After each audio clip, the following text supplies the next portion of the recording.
ఓం మహాగణాధిపతయే నమః. ఓం గురుభ్యో నమః. ఓం శ్రీమాత్రే నమః. పరమేశ్వర స్వరూపమైనటువంటి జ్యోతిష, వాస్తు మరియు ఇతర అనేకమైనటువంటి శాస్త్రములను మనకు అందించినటువంటి మహర్షులకి నమస్కారం. హయగ్రీవ హయగ్రీవ హయగ్రీవేతియో వదేత్తస్య నిస్సరతే వాణి జహ్నుకన్యా ప్రవాహవత్.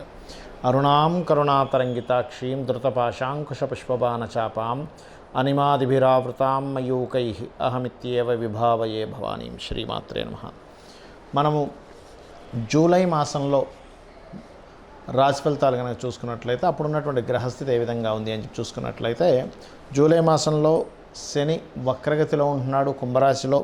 అదేవిధంగా రాహు మీనంలోని, మేషంలో కుజుడున్నాడు. అయితే చంద్రుడు ప్రతి 2.5 రోజులకు ఒకసారి మారిపోతూనే ఉంటాడు.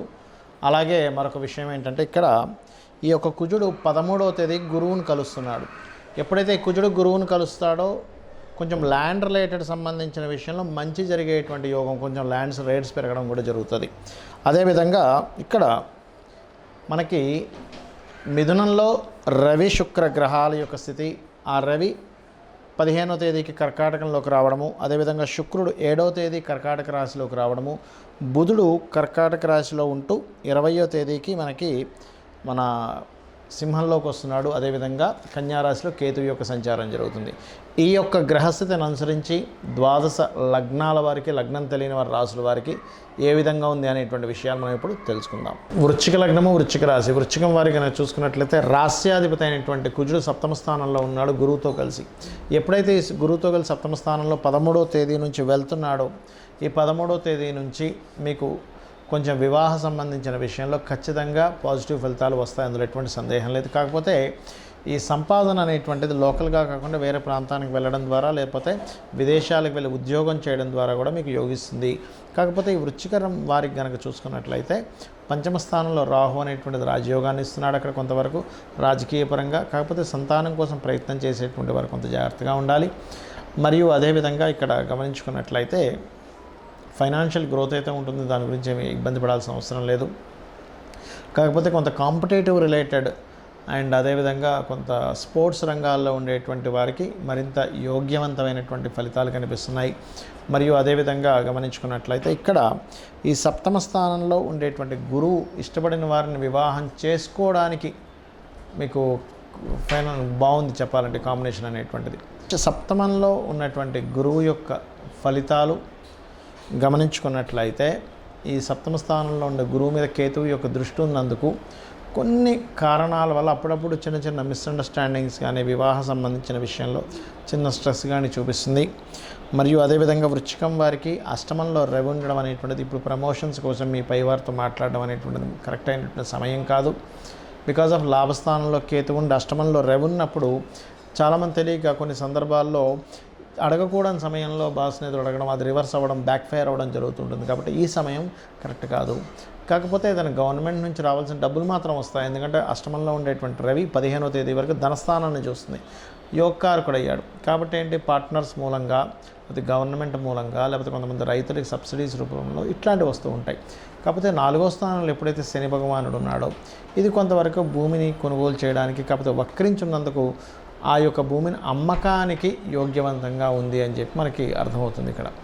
మరియు మరొక విషయం ఏంటంటే ఇక్కడ గమనించుకున్నట్లయితే ఈ రాశి వారికి ఉద్యోగ ప్రయత్నాలకు సంబంధించినటువంటి విషయంలో, ముఖ్యంగా అకౌంటింగ్ రంగాల్లో ఉండేటువంటి వారికి 20వ తేదీ జూలై 20వ తేదీ నుంచి అనుకూలమైనటువంటి వాతావరణం చూపిస్తుంది. ఇక మీరు చేయవలసిన దేవతారాధన దుర్గాదేవి ఆరాధన చేయండి, అన్ని విధాలు బాగుంటుంది. అయితే ఇప్పుడు శని వక్రించాడు. శని వక్రగతి వల్ల కూడా కొన్ని జాగ్రత్తలు తీసుకోవాలి. మీ జాతకం ఉన్నా లేకపోయినా సరే గుర్తుపెట్టుకోండి. ఏమిటది అంటే, శని మకర రాశి, కుంభరాశిలో ఉండి మకరం వైపు వక్రించున్నాడు. దీనివల్ల పర్టికులర్గా ఏంటంటే ప్రపంచవ్యాప్తంగా, దేశవ్యాప్తంగా కొంత కెరియర్ రిలేటెడ్ సంబంధించిన విషయంలో కొంత గ్రోత్ ఉంటుంది, అదేవిధంగా కొంత స్ట్రెస్ ఉంటూ ఉంటుంది దేశవ్యాప్తంగా, ప్రపంచవ్యాప్తంగా కూడా. అయితే ఇక్కడ ఈ శని వక్రగతి అనేటువంటిది ముఖ్యంగా ఇంకా వేటి మీద చూపిస్తుంది. అందరూ అసలు ఏం చేసుకోవాలి చూసుకున్నట్లయితే ఎప్పుడైనా గుర్తుపెట్టుకోండి, శని భగవానుడు రాశి మారిన, నక్షత్రం మారినప్పుడు కానీ, వక్రగతి చెందినప్పుడు కానీ, పాపగ్రహాల మధ్యన కానీ శుభగ్రహాల మధ్యన కానీ చేరినప్పుడు మనకి దానిలో ఒక మార్పుని ఇస్తాడు ఖచ్చితంగా. అంటే కర్మకారకుడు, న్యాచురల్ కర్మకారకుడు ఆ యొక్క మార్పుని ఇచ్చినప్పుడు దాని యొక్క ఫలితాల్లో అనేకమైనటువంటి మార్పులు వస్తాయి. ఇది ముఖ్యంగా దేశ రాజకీయాల మీద ప్రభావం చూపిస్తుంది శని వక్రగతి అనేటువంటిది. అదేవిధంగా రెండవది ఏంటంటే జాబ్స్, ఎంప్లాయ్మెంట్స్, వీటి మీద ఒక పాజిటివ్నెస్ని కూడా ఇస్తుంది, అందులో ఎటువంటి సందేహం లేదు. ఆర్థిక వ్యవస్థ సంబంధించిన విషయంలో అనేకమైన మార్పులను ఇస్తుంది. అయితే ఈ శని వక్రగతి పర్సనల్ చార్ట్ మీద ఎఫెక్ట్ పడకుండా ఉండాలి అంటే ముఖ్యంగా మీరు చేసుకోవాల్సినటువంటి ముఖ్యమైనటువంటి అంశం ఏమిటి అంటే శనివారాలు వీలైనంత మటుకు అన్నదానం చేయండి. దీనివల్ల ఏమవుతుందంటే శని వక్రగతి యొక్క ప్రభావం తగ్గి మీకు పాజిటివ్ అనేటువంటి జరుగుతుంది. అలాగే బెల్లము గోవుకు తినిపించడము, మధ్యాహ్నం పూట నిద్రపోవడం అనేటువంటిది ఎక్కువగా చేయకూడదు. అదేవిధంగా ముసలి వాళ్ళకి, బాగా ఏజ్డ్ పర్సన్స్కి, వాళ్ళకి ఏదైనా మీకు తోచినటువంటి సహాయం చేయడం చేస్తూ ఉన్నట్లయితే ఖచ్చితంగా మంచి ఫలితం వస్తుంది. దీంతోపాటు శని వక్రగతి యొక్క ప్రభావం మీ మీద అస్సలు ఇంక పడకుండా ఉండాలి, కంప్లీట్ పాజిటివ్గా ఉండాలంటే కర్మకారకుడు, ముఖ్యంగా శని భగవానుడు, ఆంజనేయ స్వామి ఉపాసన ఎవరైతే చేస్తారో వాళ్ళకి మరింత అనుకూలంగా ఉంటాడు. కాబట్టి ఆ అనుకూలత రావాలంటే రోజు కనీసం 20 నిమిషాలు, ఎక్కువసేపు అక్కర్లేదు, ఓం హరి మర్కటాయ నమః అనే మంత్రం చేయండి, అద్భుతంగా ఉంటుంది. అయితే ఎవరికైనా వాళ్ళ జన్మజాతకంలో శని వక్రించుండి వాళ్ళ గనక కర్మ సంబంధం దానికి వచ్చింది కంప్లీట్గా అన్నప్పుడు ఉద్యోగం, గతంలో చేసిన ఉద్యోగంలోకి వెళ్ళడం అనేటువంటిది ఇస్తాడు. గతంలో ఇంతకుముందు చేశానండి జాబు, వాళ్ళు మళ్ళీ పిలుస్తున్నారు, ఇటువంటివి వింటూ ఉంటారు, గుర్తుపెట్టుకోండి. అలాగే ఎప్పుడైనా గుర్తుపెట్టుకోండి, గోచార గ్రహాల యొక్క ఫలితం ఒక ఎత్తు అయితే మన personal chart is most important. మన పర్సనల్ చార్ట్లో ప్రస్తుతం నడుస్తున్న మహాదశ ఏమిటి, అంతర్దశ ఏమిటి, దానికి గోచారం ఏమిటి, ఇది పర్టికులర్గా చూసుకోవాలి. అంతేగాని ఎంతసేపు నాకు ఏలినాటి శని ఉంది, అర్ధాష్టమ శని ఉంది, అష్టమ శని ఉంది, అందుకే ఇంత ఇబ్బంది పడుతున్నాను అనుకోవడానికి వీల్లేదు. ఎందుకంటే శని భగవానుడు ఎప్పుడూ బ్యాడ్ అయి ఇచ్చేటట్టయితే ప్రతి ఒక్కరూ శని మహర్దశ రాగానే ఇబ్బంది అయిపోవాలి. గురు మహర్దశ రాగానే బాగుండాలి, శుక్ర మహర్దశ రాగానే బాగుండాలి, బుధుడు రాగానే బాగుండాలి. అలా అవ్వట్లేదు కదా. లాజిక్ ఆలోచించండి. శని భగవానుడు బాగుంటే మంచి ఫలితాలు ఇస్తాడు, గురువు బాగున్నా మంచి ఫలితాలు ఇస్తాడు. కానీ ఇబ్బంది అయితే గురువు గ్రహం అయినా సరే ఇబ్బంది ఇస్తుంది. శుక్రగ్రహం, అందరూ ఏమనుకుంటారు శుక్రదశ వస్తే రాజయోగం అనుకుంటారు. అలా ఏమి ఉండదండి.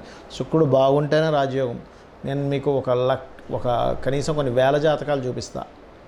శుక్రదశ వచ్చినప్పుడు ఇబ్బంది పడ్డ వాళ్ళు కూడా, ఎందుకంటే డిపెండ్ ఆన్ ఆ గ్రహం యొక్క స్థితి ఎలా ఉంది, శాస్త్రంలో చాలా స్పష్టంగా చెప్పబడింది. కాబట్టి ఈ యొక్క విషయాన్ని కంప్లీట్గా తెలుసుకోవాలి మీరు. ఇది తెలుసుకోకుండా మూఢంగా శని వచ్చేసింది పాడైపోతాను, శుక్రుడు వచ్చేసింది బాగుంటాను కాదు. శుక్రుడు పాడైతే శుక్ర సంబంధంగా పాడవుతాడు మనిషి. అంటే స్త్రీ వ్యామోహం కావచ్చు, లేకపోతే ఎక్కువ లగ్జరీ ఖర్చులు పెట్టేసి పాడు చేసుకోవడం కావచ్చు, ఇట్లాంటివి ఇబ్బంది పడుతూ ఉంటాడు. శని గనక పాడైతే కింద వాళ్ళ వల్ల వీళ్ళు ఇబ్బంది పడుతూ ఉంటారు. అంటే వీళ్ళకి సపోర్ట్ సపోర్ట్ చేయకపోవడం. అదే బాగుంటే వాళ్ళ కింద పనిచేసే వాళ్ళ వల్ల వీళ్ళు మంచి రాజయోగాన్ని పొందుతారు. సో ఆ డిఫరెన్స్ అనేది ముఖ్యంగా మెయిన్గా తెలుసుకోవాలి, ఎప్పుడైనా గుర్తుపెట్టుకోండి. అయితే ఇక్కడ ఒక విషయం ఏంటంటే, మీరు మీ యొక్క జన్మజాతకం ఎలాగున్నా కానీ, అందులో ఎన్ని అవయోగాలు ఉన్నా, ఎంత దీనస్థితిలో ఉన్నా, ఒకటే గుర్తుపెట్టుకోండి, అమ్మవారిని నమ్ముకుంటూ, చాలామంది భయపడేది శనికి సంబంధించిన విషయమే కాబట్టి అమ్మవారిని నమ్ముకుంటూ, అమ్మవారి లలితా సహస్రనామాల్లో ప్రత్యేకంగా ఓం అనాకలిత సాదృశ్య చుబుక శ్రీ విరాజితాయై నమః అనే మంత్రం కనుక చేసుకోగలిగితే ఎటువంటి శని దోషాలున్నా పోతాయి, గుర్తుపెట్టుకోండి. ఇంకొకటి ఏంటంటే, ఇక్కడ మీరు ఎప్పుడూ కూడా బాగున్నటువంటి ప్లాంటరీ పొజిషన్కి సంబంధించిన రత్నమే ధరించాలి ఎప్పుడు కూడా. చాలామంది ఏం చేసే మిస్టేక్ ఏంటంటే, నాకు ఈ దశ బాగాలేదు కదండి అందుకే ఆ రత్నం పెట్టేసుకున్నా అంటారు. అది కూడా చాలా పెద్ద మైనస్ అవుతుంది ఒకటి.